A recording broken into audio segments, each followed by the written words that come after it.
어버이 주일이었거든요. 오늘 어버이 주일이에요. 이제 어버이날을 이제 벌써 지내오셨거든요. 어떻게 지내셨는지 모르겠습니다. 이번에 이 신문 기사를 보니까 이번에 어린이들이 부모님께 쓰는 편지의 문구가 예전과 많이 달라졌어요. 아십니까? 저 보면서 참 흥미로웠는데 예전에는 부모님 감사합니다. 부모님 사랑합니다. 그런데 방금 학생들처럼 굉장히 창의적이에요.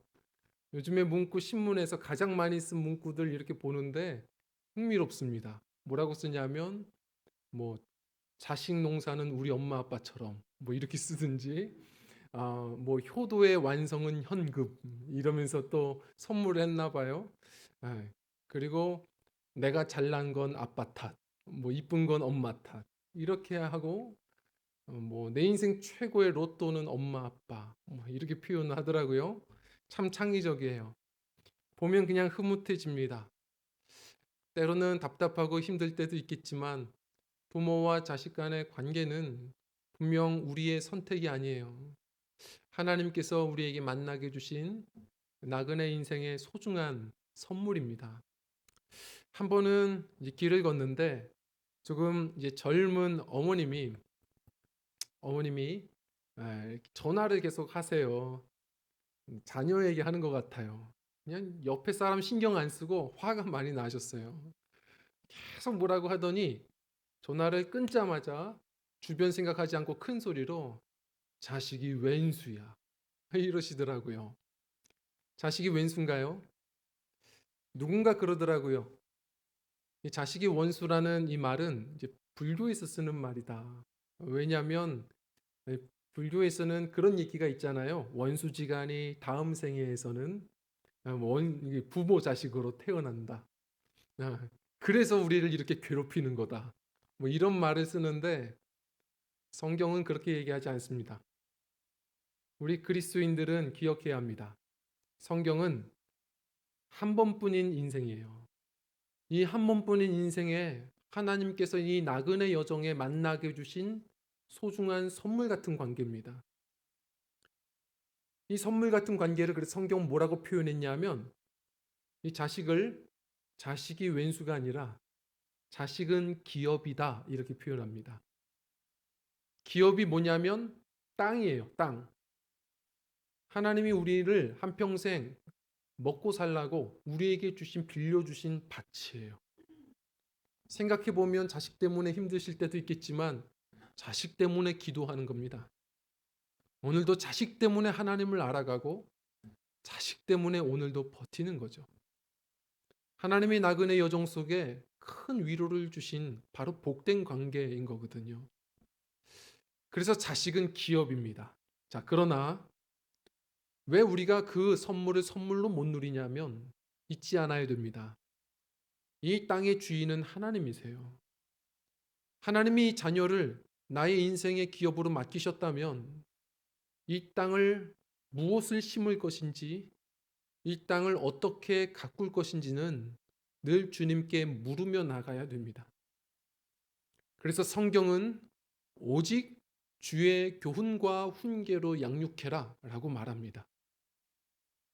주님의 말씀 따라 기도하며 잘 가꾸셔서 하나님께서 맺게 해주신 소중한 만남이 가장 우리 인생 속에 큰 위로요, 소망이 되는 역사가 있기를 원합니다. 그리고 그럴 때에 우리 자녀들이 또 이 시대에 하나님께서 이때의 믿음의 가정에 보내신 이유를 아시게 될 겁니다. 이 시대의 빛과 같은 존재들로 아름답게 자라갈 줄 믿습니다. 저는 그래서 오늘 이 요게벳의 노래를 이제 말씀으로 또 같이 나누려고 합니다. 성경에 3대 현모가 있습니다. 우선은 예수님의 어머니 마리아와 그리고 사무엘 선지자의 엄마 한나와 그리고 또 하나가 위대한 지도자 모세의 어머니 요게벳입니다. 성경에 많이 나오진 않지만 히브리서 11장 믿음장을 보면 모든 믿음의 부모를 대표해서 이 요게벳을 얘기합니다. 믿음으로 모세의 부모는 오늘 우리가 이 요게벳의 이 신앙의 양육을 함께 좀 들여다보면서 오늘 이 시간, 짧은 시간이지만 우리 부모님들 바로 주님의 교훈을 양육할 수 있는 지혜를 얻을 수 있는 또 시간이 되길 원하고, 우리 자녀들 하나님이 이 믿음의 가정에 보내신 이유를 또한 깨닫고 또 그렇게 몸부림치시는 믿음의 본이 되는 부모님께 감사할 수 있는 우리 서로 모두에게 은혜가 되는 시간이 되기를 주 이름으로 부탁을 드립니다. 자, 우리 믿음의 부모들에게 있어야 할 것이 무엇이냐? 오늘 이 첫 번째로 함께 좀 따라하기를 원합니다. 믿음의 시선. 자, 믿음의 시선이 있어야 됩니다. 이 때가 어느 때인지를 우리가 잠시 먼저 생각해 보죠. 지금 이 당시는 오래전에 꿈의 사람 그 유명한 요셉, 그 요셉이 바로의 꿈을 해석해 준 덕분에 온 이스라엘은, 야곱의 자손들은 다 고센 땅, 애굽에, 다시 말해 이집트에 얹혀서 살 수 있었습니다. 그래서 세계적인 흉년을 잘 이겨냈습니다. 자, 때가 지나서 이제 출애굽기 1장이에요. 오랜 시간이 지나서 그 애굽에는 새로운 왕조가 들어섭니다. 이 새로운 왕조가 들어서다 보니 성경은 출애굽기 1장 요셉을 알지 못한 바로라고 얘기합니다. 사실은 알지 못한 게 아니라 알 필요도 없고 관심이 없고 요셉의 고마움이 전혀 느껴지지 않는 새로운 왕입니다. 그러다 보니 이제는 이스라엘이, 모든 자손들이 다 눈엣 가시입니다. 그래서 출애굽기 1장의 배경을 먼저 아셔야 돼요. 이 파라오는 이 이스라엘 백성들을 어떻게 할까 하다가 먼저는 엄청난 애굽의 건축, 수많은 것들을 세우기 위한 강제 부역을 시킵니다. 그리고 나서도 성에 안 찼는지 이 히브리 아이들이 자라면 어느 순간 군대가 되고 우리나라를 위협할 수 있겠다 싶었는지 남아 사나 제한법을 명령합니다. 이게 멋있는 말 같지만 무슨 얘기냐면, 이제부터 태어나는 사내 아이는 강물에 던져라, 죽여라, 딸아이만 살려라, 이렇게 선포한 겁니다. 무지막지한 명령이 떨어졌습니다. 그런데 그 순간, 이제 출애굽기 2장입니다. 한 레위인이, 다시 말해 모세의 아버지가 여인에게 장가듭니다. 결혼을 하고 이 순간에, 그 시기에 아이를 갖습니다. 어떤 마음이었을까요? 10달 동안 이 부모님은 기도했을 겁니다. 이미 아이가 생겼지만 말도 안 되는 기도를 던졌을 겁니다. 하나님, 이 아이 딸아이가 되게 해주십시오. 딸아이로 태어나게 해주십시오. 아들이면 죽습니다. 딸아이로 태어나게 해주십시오. 그리고 10달이 지났을 때 이 아이를 보는데 억장이 무너집니다. 아들입니다. 너무 슬픔이 이게 사무치는 이 어려운 순간에 이 부모님이 아이를 봅니다. 요게벳이 이 태어난 모세의 이 아이를 보는데, 오늘 말씀은 이렇게 얘기합니다. 우리 2절 말씀 한번 읽어볼까요? 네, 2절 말씀, 본문 2장 2절 말씀입니다. 같이 읽겠습니다. 시작. 그 여자가 임신하여 아들을 낳으니 그가 잘생긴 것을 보고 3달 동안 그를 숨겼으나. 아멘. 그 아이를 보는데 잘생긴 걸 보고 3달 동안 숨기며 살리기로 작정합니다. 이게 너무 우습죠? 우리였으면 그때 그 순간에 죽는 겁니다. 잘생겨야 사는 거예요. 뭐 이런 말씀이 있나?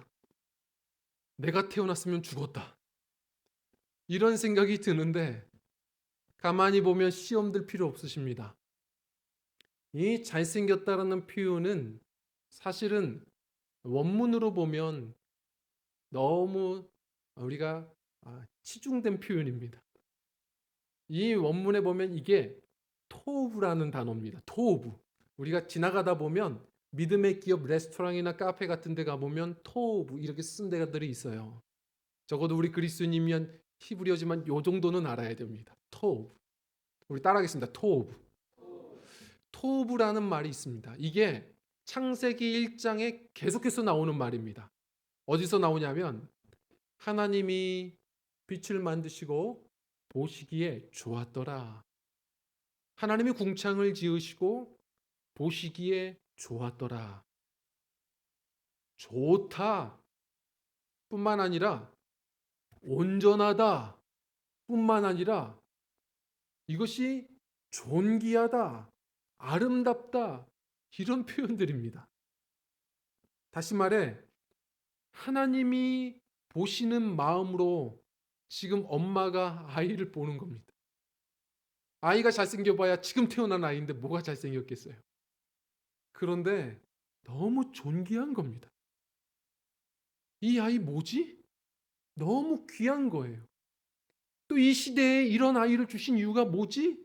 생각할수록 너무 존귀하고 아름다운 거예요. 하나님의 시선으로 보다 보니까 이 아이는 이제 걱정 덩어리가 아니라 복 덩어리인 겁니다.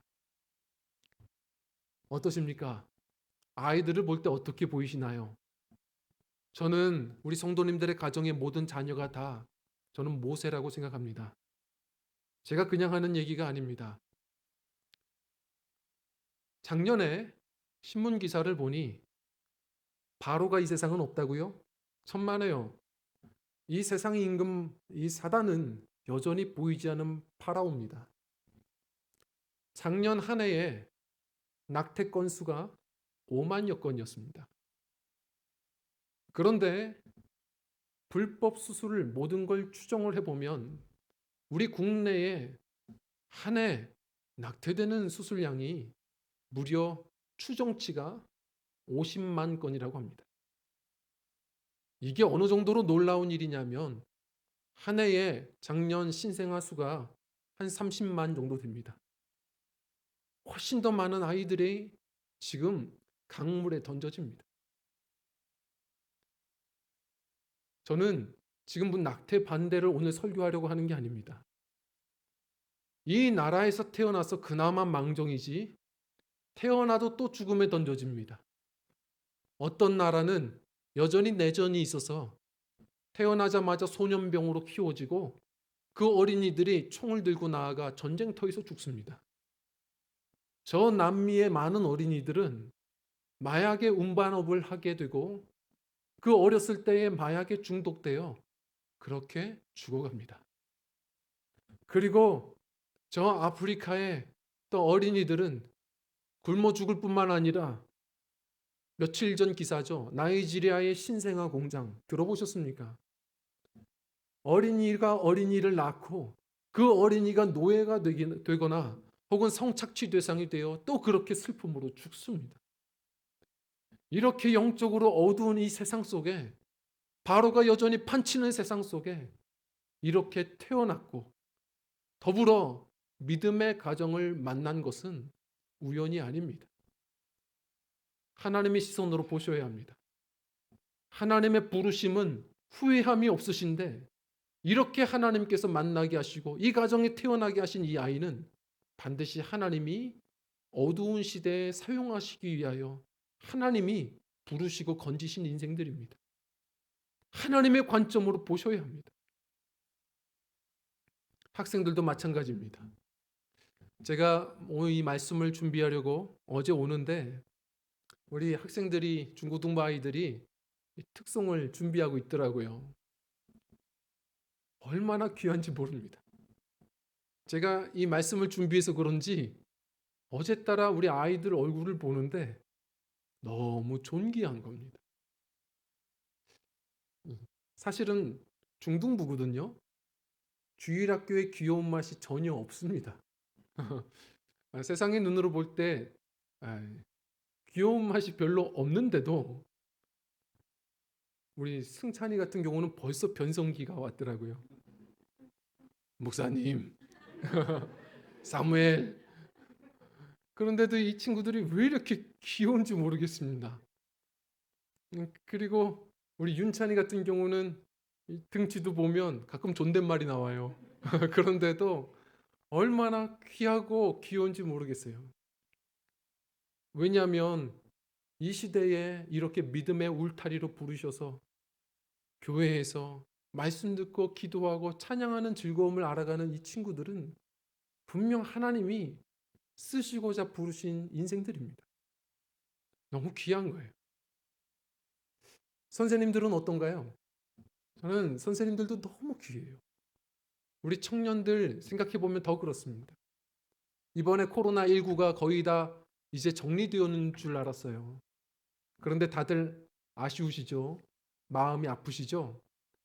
몇 청년들이 또 참 이상한 클럽에 그렇게 다녀가지고 성실해요. 아주 그냥 하루에 5군데나 다녔다 하더라고요. 그렇게 안 좋은 이상한 클럽에 다녀와서 사회적 불안을 만들고 또 코로나가 지금 또 작은 확산들이 일어났다 합니다. 저는 코로나보다도 더 슬펐어요. 그 젊을 때 젊음의 소중함을 잘 알지 못하고 그 육체의 기쁨을 사단에 내어 맡기는 그러한 젊은이들의 인생이 얼마나 슬픈지 모르겠습니다. 근데 반면에 그 기사를 보고 교회에 오는데 영상 찍겠다고 우리 청년들이 퇴근하고 와가지고 또 그러고 있는 모습을 보는데 너무 한편으로 짠해요. 그럼 너무나도 귀한 거예요. 이 친구들은 그런 클럽 알라나? 평생 클럽이라고는 돈가스 클럽이나 가고 머리 자르려고 블루 클럽이나 다니지. 그런 클럽 알지 못하고 살아가는 우리 청년들 하나님의 말씀대로 이 노란 자위와 같은 인생을 주님 앞에 드리는 걸 보면 삶은 참 답답하고 힘겨운 시간도 있겠지만 하나님은 거룩한 옷을 입고 즐거이 헌신하는 새벽 이슬과 같은 그 청년들을 통해 대지를 적신하신 것처럼 분명 하나님이 그렇게 존귀하게 쓰실 것이라고 저는 믿습니다. 아멘 하셔야 됩니다. 할렐루야. 좋은 말 할 때는 아멘 하셔야 돼요. 가끔은 제가 하다 보면 아직도 영상 설교인가 싶습니다. 하나님의 눈으로 우리의 자녀들을 늘 그렇게 봐주셨으면 좋겠습니다. 내게 맡겨주신 자녀, 좋을 땐 내 자녀, 그리고 안 좋을 땐 네 자녀가 아니라 항상 기다려주고 기대해주면 하나님이 이 아이를 이 믿음의 가정에 부르신 이유가 있겠구나. 우리가 믿음의 눈으로 그 존귀함을 봐줄 줄 아는, 그래서 걱정 덩어리가 아니라 내 삶의 위로요, 내 땅, 하나님이 주신 기업, 우리 소망이라는 생각을 가지고 늘 존귀하게 바라봐 줄 아는 우리 믿음의 부모들 되시기를 주의 이름으로 부탁을 드립니다. 그리고 더 나아가서요, 우리 함께 따라하겠습니다. 추억의 깊은 곳. 자, 추억의 깊은 곳이 있어야 됩니다. 우리 부모님들, 추억의 깊은 곳. 로버트 풀검이라는 사람이 이 유명한 책을 썼죠. 나는 유치원 때, 뭐 이런 얘기예요. 유치원 때 뭐 여러 버전이 있지만 유치원 때 가장 귀한 지식을 다 얻었다. 뭐 이런 버전입니다. 유치원 때? 근데 그때 그 책의 내용에 보면 이런 내용을 써요. 우리 모든 인생은 어릴 적 인생에 나를 나되게 한 깊은 곳이 있습니다. 우리는 모두가 다 그 깊은 곳에 뿌리를 내리며 삽니다. 때로는 인생의 바쁨에 그 소중한 그 깊은 곳을 멸시하며 살아갈 때가 있지만 우리는 그 깊은 곳에 뿌리 내리며 삽니다. 이게 뭘까요? 추억입니다. 추억. 지금 이 모세의 어머니 요게벳은 이런 상황이 왔습니다. 이 아이를 키워보려고 하지만 석 달을 넘기지 못하겠습니다. 이 아이의 점점 커지는 울음소리를 막아설 재간이 없습니다. 자신의 힘으로 더 이상 할 수 없다 할 때 이 어머님은 남들이 백일상 차려줄 때 눈물 흘리며 갈대상자를 만듭니다. 그 갈대상자를 만들어서 아이를 그곳에 뉘고 강물에 떠나 보냅니다. 이건 아이를 버리는 게 아니라 자기의 힘으로 아무것도 할 수 없는 그때에 하나님께 온전히 맡겨드림입니다. 하나님께 맡겨드리는데 이게요, 모세의 누이가 어떻게 됐는지 계속 따라가는데 이 바로 상자가, 갈대 상자가 바로 공주의 목욕하는 자리로 도착하게 되죠. 하나님은 이런 식이에요. 우리가 인생의 태풍을 피하려고 기도하다 보면 오히려 태풍 한가운데로 계속 다가서게 하십니다. 하나님 왜 이러시지 싶은데 태풍 한가운데 오히려 잠잠한 쉴 곳, 태풍의 눈을 만나게 하시죠. 하나님이 예비하신 신비로운 자리를 만나서 이 일은 하나님만이 하신 거구나를 고백하게 하세요. 바로 공주, 바로 자신 공주의 아빠가 히브리 아이들을 다 죽이라고 했는데 공주가 히브리 아이를 발견했습니다. 수 없는 히브리 아이들이 지금 죽어가는데 이 공주는 이 아이를 보고 불쌍히 여기는 마음을 가졌답니다. 수 없는 히브리 아이들이 죽어가는데 이 공주는 이 아이를 살릴 수 있는 유일한 권한이 있는 이 공주가 자신의 권한을 다해서 이 아이를 살려 자신의 아이로 삼기로 결정해 버립니다. 이게 하나님의 역사입니다. 모세는 그래서 살 수 있었습니다. 자, 그런데 이 아이를 하나님께서 모자름 없이 키우십니다. 어떻게 해요? 하나님의 계획은 끝이 나지 않았습니다. 바로 이 모세의 누이가 보면서 키우고 싶지만 키울 재간이 없는 이 바로의 공주가 고민할 때 히브리 여인 중에 좋은 유모가 있다고 추천해 줍니다. 이 아이의 추천이 무슨 힘이 있다고 이 추천을 듣고 오히려 바로의 공주는 그 히브리 유모를 데리고 오라. 그래서 이 모세를 물에서 건져내었다 해서 이름 지어준 이 모세를 모세의 친엄마가 키울 수 있도록 새로운 기회가 찾아오는 겁니다. 이 왕궁에서 엄마가 이 아들을, 자신의 친아들을 다시 보는 겁니다. 얼마나 귀했을까요? 자신에게 남겨진 세월은 5년입니다. 이 유모로서의 일이 맞춰지면 이제는 온전히 떠나보내야 되는 걸 압니다. 그러나 이렇게 살려주신 하나님께 감사하고 자신에겐 이제는 남겨진 시간이 5년밖에 없지만 그 시간을 최선을 다하기로 결정하죠. 그래서 아십니까? 이 모세의 엄마와 모세가 이제 나중은 이별하지만 모세는 화려한 애굽의 궁중교육보다 모세 엄마의 사랑의 신앙교육을 자신이 가슴으로 결정하게 됩니다. 이 짧은 시간 동안 이 엄마는 이 모세에게 모세의 히브리 민족을 위한 바로 자신의 사명을, 그리고 하나님 백성인 이 정체성을, 신앙교육을, 그리고 충분한 사랑을 담아 다 공급합니다. 저는 성도님들께 권면드립니다. 영원히 살아줄 수 없습니다. 어느 순간 이별해서 떠나 보내주어야 합니다. 그 시간까지 하나님이 주신 소중한 만남입니다. 이 시간 우리가 해줄 수 있는 한 가지는 평생 살아가며 부모님을 만날 수 없겠지만 이 아이가 힘들 때마다 숨을 수 있는, 인생에 돌아갈 수 있는 깊은 곳, 좋은 신앙의 추억을, 사랑의 추억을 만들어 주셔야 됩니다. 언젠가 어쩌다 어른이라는 이 강연을 보다가 이 강사가 이런 말을 합니다. 여러분들 웜홀을 만드십시오. 우주에만 웜홀이 있는 게 아닙니다. 행성과 행성 사이를 순식간에 갈 수 있는 이 웜홀이 우리 인생에도 필요합니다. 그것은 바로 추억입니다. 이 웜홀을 지나가려면 수 없는 중력을 받아야 되는 것처럼 추억을 만든다는 것은 많은 노력이 필요합니다. 시간도 들고 물질도 듭니다. 그러나 기억하십시오. 부자는 돈이 많은 사람이지만 잘 사는 사람은 추억이 많은 사람입니다.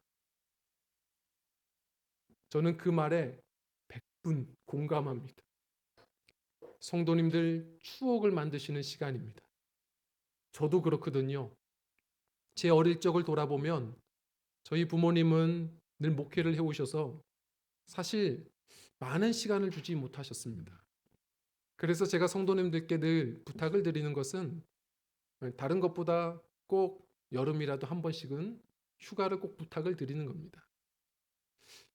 그 이유는 이 때에 꼭 주어야 할 때의 추억의 시간 만들어야 될 필요가 분명 있더라고요. 저는 많지는 않습니다. 이 부모님이 어렵게 또 이 휴가를 한번 결정하셔서 가시면 지금 생각해 보면 진짜 재미없으신 분들입니다. 어린아이를 데리고서 늘 가셨던 곳은 항상 성격상 갔던 곳만 가시는 스타일이에요. 그런데 갔던 곳이 어디냐면 가보신 곳이 늘 그 신혼여행지. 차라리 신혼여행 제주도라도 가시지. 그때 온양온천을 가가지고 항상 휴가가 되면 아이 데리고선 온양온천을 갑니다. 저는 그게 좋다고 그렇게 기다리고 갔던 기억이 나거든요. 그래서 항상 방학 끝나고 보면 친구들은 새까맣게 타고 저는 살결이 뽀해져요. 어디 갔다 왔냐 그러면 온양온천. 애들이 놀래요. 여름에 그렇게 온양온천 얼마나 그런데 기억이 진한지 어딜 갔는지도 기억나요. 온양온천의 문화여관 거기에 갑니다. 자신들이 신혼여행지 그곳에 제가 왜 가야 되는지 모르겠는데 거기에 가서 추억을 즐기시고 저는 가서 따라가서 그냥 TV만 봅니다. 그렇게 시간을 보내는데 저녁이 되면 기대가 돼요. 또 외식을 하는데 지금 보면은 참 너무하세요. 어딜 가냐면 그 문화여관 앞에 있는 지금도 기억이 나요.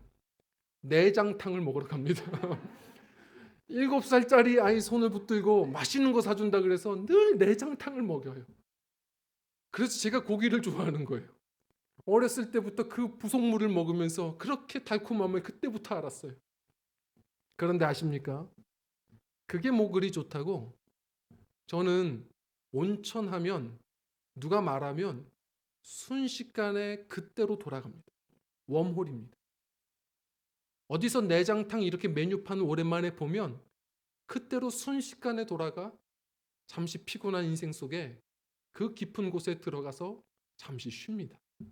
웃습니다. 요한 웨슬레 감리교 창시자가 이런 말을 했습니다.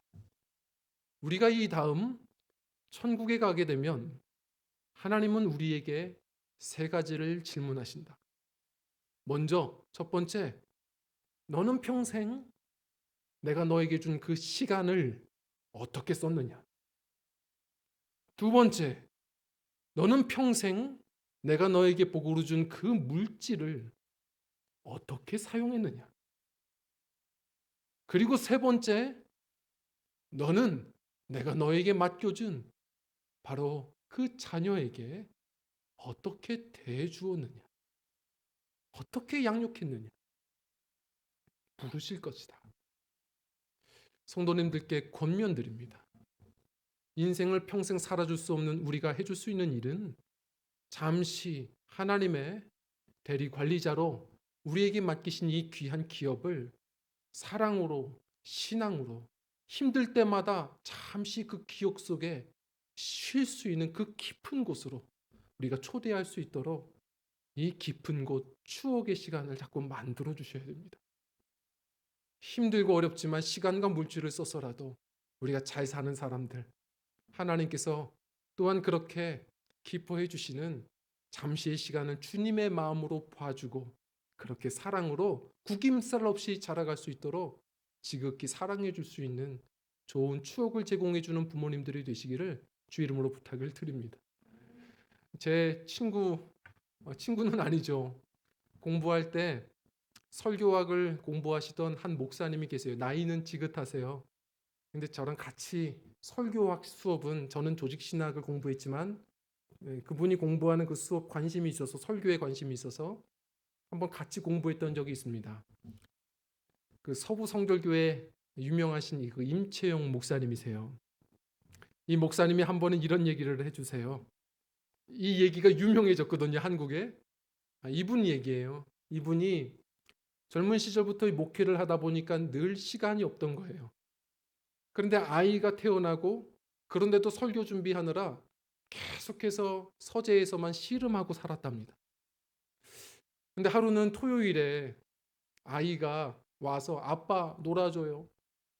그랬더니 아빠 지금 바쁘다. 30분 있다 와서 아빠 이제 30분 지났는데 놀아줘요.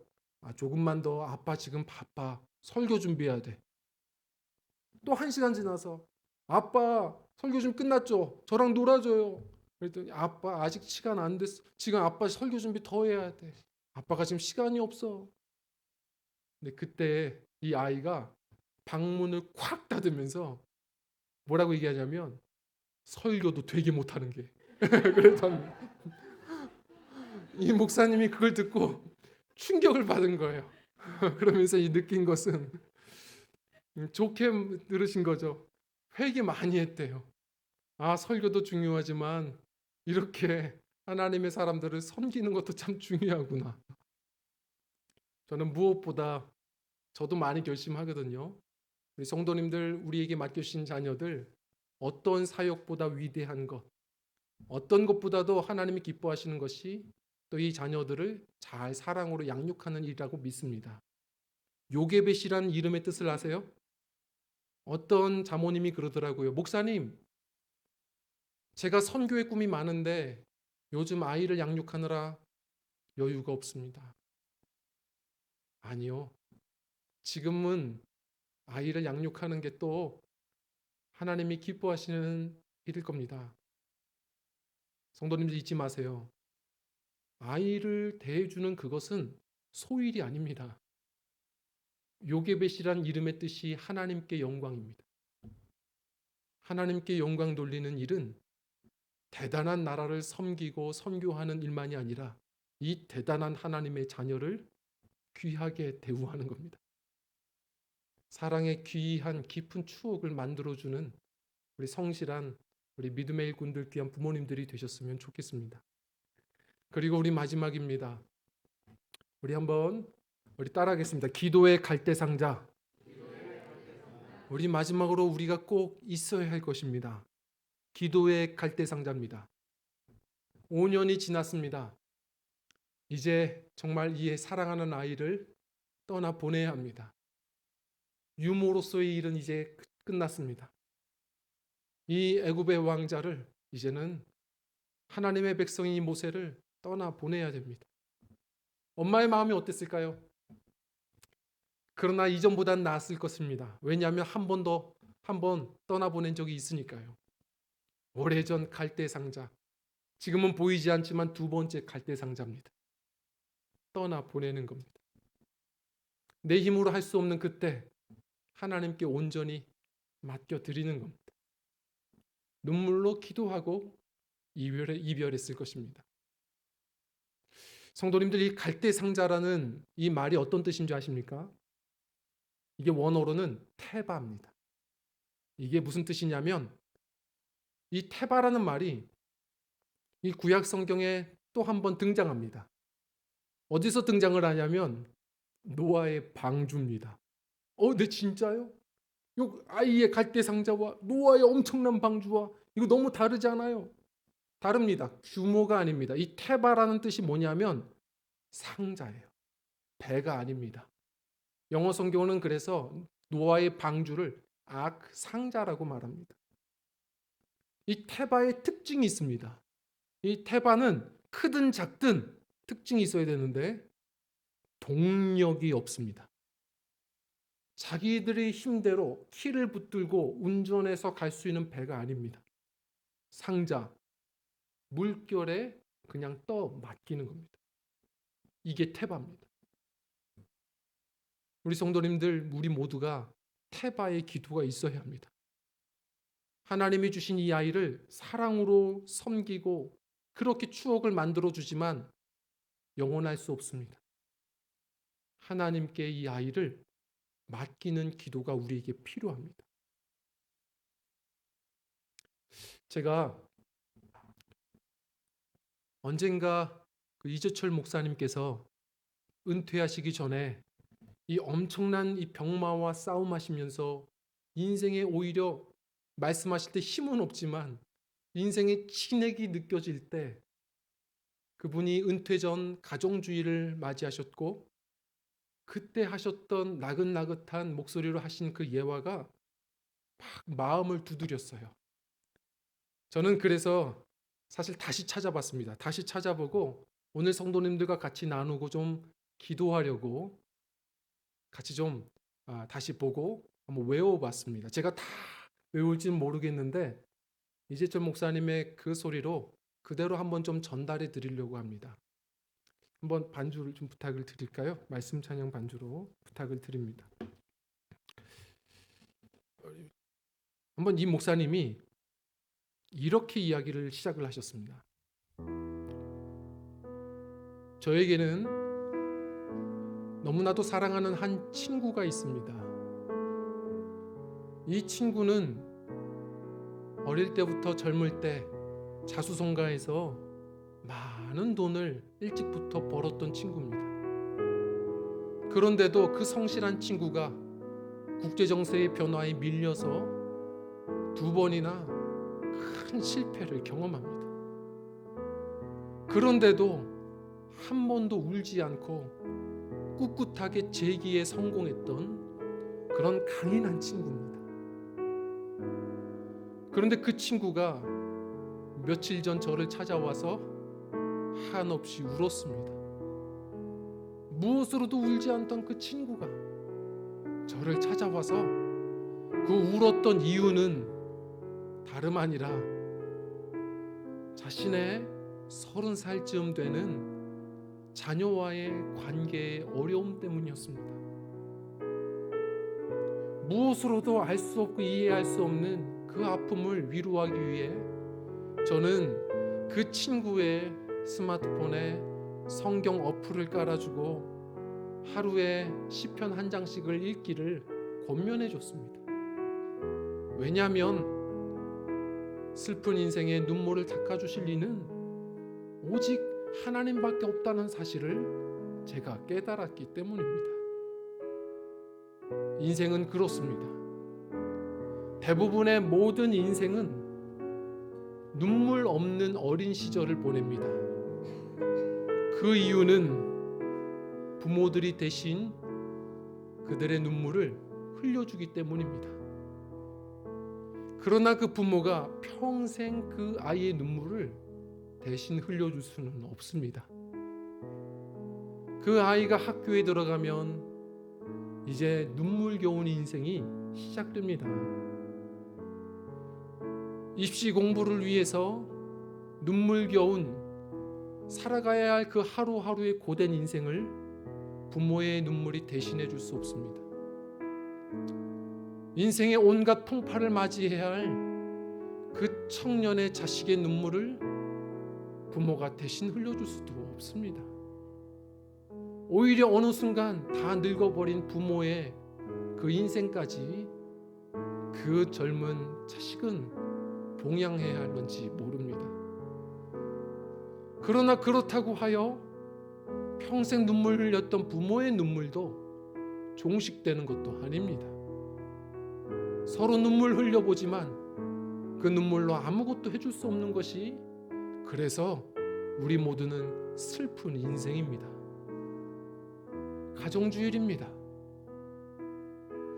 젊은 부모는 어린아이들에게 최선을 다해줬을 겁니다. 그러나 그 눈물 없는 그 아이의 인생이 그렇다고 영원히 부모가 유지시켜줄 수도 없습니다. 어버이날이었습니다. 많은 것으로 부모들에게 감사의 표현을 했겠지만 그렇다고 평생 흘린 그 부모의 눈물겨운 인생을 그 어떤 것으로도 자녀는 대신 보상해 줄 수가 없습니다. 그래서 우리 그리스도인들의 가정주일은 달라야 합니다. 이날 부모는 우리 자식들의 평생에 흘려야 할 그 눈물을 대신 닦아주실 하나님, 그 우는 우리 자식들의 평생 인생의 곁에서 함께 해주시고 울어주실 유일하신 그 하나님, 그 하나님이 우리 자식의 아버지가 되시는가?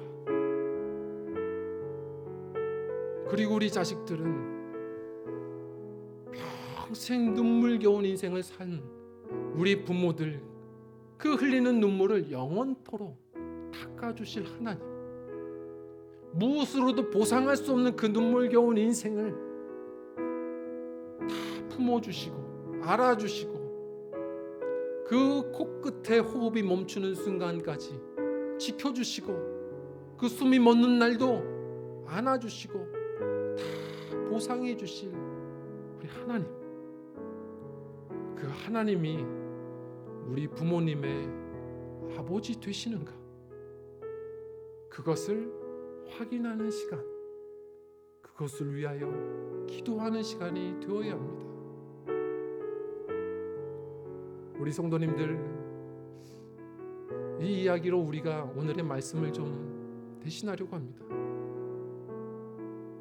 무엇으로 우리 아이들을 다 채워줄 수 있겠습니까? 무엇으로, 어떤 결단으로 아이들의 평생의 인생을 함께 해줄 수 있겠습니까? 내 인생 평생 함께 해주시는 그 하나님, 야곱이 뭐라고 말하죠? 야곱이 오래전 다른 바로를 만났을 때 제 평생 인생이 험악했습니다. 그러나 내 평생 나의 목자 되시는 하나님, 나를 길러주신 하나님, 우리 성도님들, 그런 고백이 우리에게 있지 않습니까? 그 하나님께서 우리 자식들의 영원한 아버지가 되어주십시오. 기도해야 합니다. 우리 자녀들은 언젠가 정채승 씨의 시를 보니까 다 쓴 그 못을 오래된 벽에서 뽑는데 굽어버린 그 녹슨 못이 다 등이 굽은 우리 아버지 같더랍니다. 못과 같으셨구나. 평생 인생의 힘겨움을 다 맞서느라 저렇게 허리가 굽었구나. 힘겨운 이 험악한 인생을, 눈물겨운 인생을 살아온 그 인생을 유일하게 알아주시고 영원히 품어주시고 보상해 주실 하나님이 우리 부모님의 남은 인생의 목자 되어주시고 영원한 아버지가 되어주십시오. 우리 기도할 수 있는 우리 자녀들이 되었으면 좋겠습니다. 주님께서 만나게 해주신 이 시간의 교집합을 귀히 여겨서 사랑으로 서로가 추억을 만들고, 그러나 그것으로 다 할 수 없습니다. 갈대상자의 기도를 드려야 합니다. 주님께서 담당하여 주십시오. 그 인생의 아버지가 되어 주십시오. 우리가 오늘 그렇게 함께 좀 기도할 수 있는 이 어버이 주일이 꼭 되기를 주의 이름으로 부탁을 드립니다. 이 시간 우리